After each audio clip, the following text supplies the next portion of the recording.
And you leave behind the city of Eyov'n. Nearly 1 month to the day, actually, since you first arrived. You leave the Jewel of Rhymeria behind, all of it. And you travel for most of the day.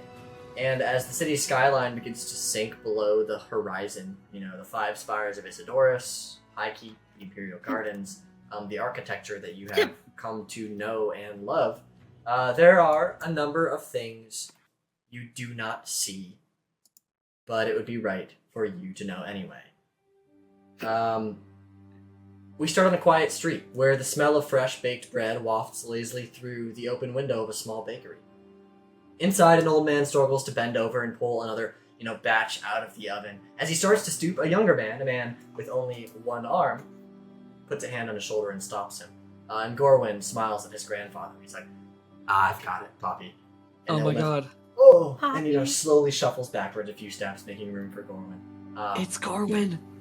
And, Poppy's like, it's been nice having you around again, I know you missed the Rangers, but it's been nice. And Gorwyn smiles again. Is Gorwyn a... I'm sorry, I'm interrupting this. No, is you're right. Gorwyn a, lycanthrope?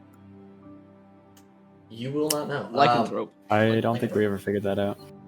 Yeah, I was like, you know what you know, and you don't what you don't. Gorwyn has herpes, it's canon. What? Gorwyn smiles again. There's a sadness in his eyes, but the smile is warm. And he's like, yeah, it has. He sets the tray on the counter, pulls out the bread. And Poppy's like, did you ever find those folks who helped you? I would have very much liked to meet them. Gorwyn sighs and looks out the window. He's like, no, Poppy, I didn't. They're probably out there saving someone else, I guess. The old man shakes his head. The world needs more people like that. Gorwyn nods, lost in thought.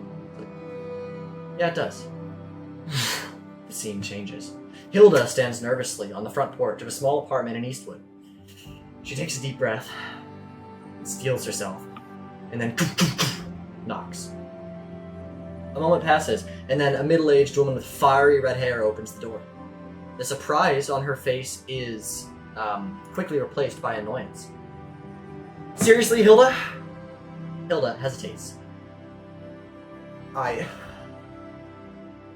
Ilvasar is dead, and Ron is gone. I just... And the redhead's demeanor softens in an instant, and she steps forward, putting her arms around Hilda. She's like, oh my god, it's Hilda, I'm so sorry, I didn't... Hilda jumps in, she's like, I can go, it's just, I didn't know who else to... And the redhead's like, no, it's okay, come inside, tell me everything. And the two walk inside, shutting the door behind them. To Ilvasar! Gallamyr raises his drink, and the other members of the West End branch join him. To Ilvasar, they echo. A long moment of silence follows as the people on the campfire finish their drinks. Eventually, Gallamyr speaks again. This circle would be a lot smaller if not for him. He saved my sorry ass more times than I'd care to admit, and I know I'm not the only one. I just wish I'd fucking been there. There's a chorus of assent from around the campfire. The sellswords were watching his back. I just fucking... Fuck! Anyway, I'll miss him like hell. But if you were here, he'd never let this tragic shit fly. So tonight we celebrate one of the most incredible fucking men I've ever had the privilege of knowing. To Ilvasar. Hear, there's a chorus around the campfire. And in a small, exotic shop in South Canal, a green-eyed tabaxi sits across from a wide-eyed young woman. The Virgin, Madame Celeste intones. You will be forced to navigate something that you are not prepared for. But what does that mean? The woman demands.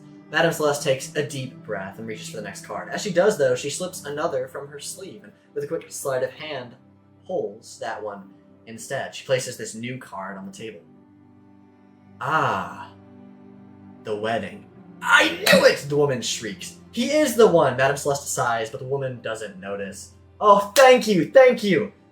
Madame Celeste just smiles knowingly and nods. A few minutes later, after the excited young woman has left the shop, Madame Celeste sits back down, alone, and sighs to herself. Sometimes you get adventurers destined for unimaginable greatness, profound tragedy, and sometimes you get one of those. And then he tried to run, Mayzar shouts, incredulous.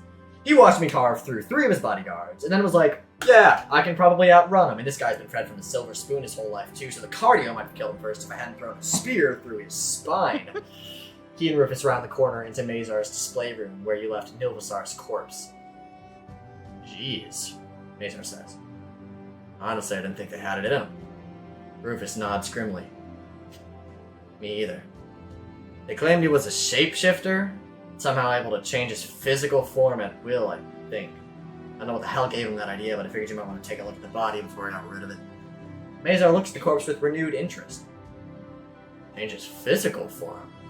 Some sort of biological shapeshifter? He pokes the cadaver thoughtfully.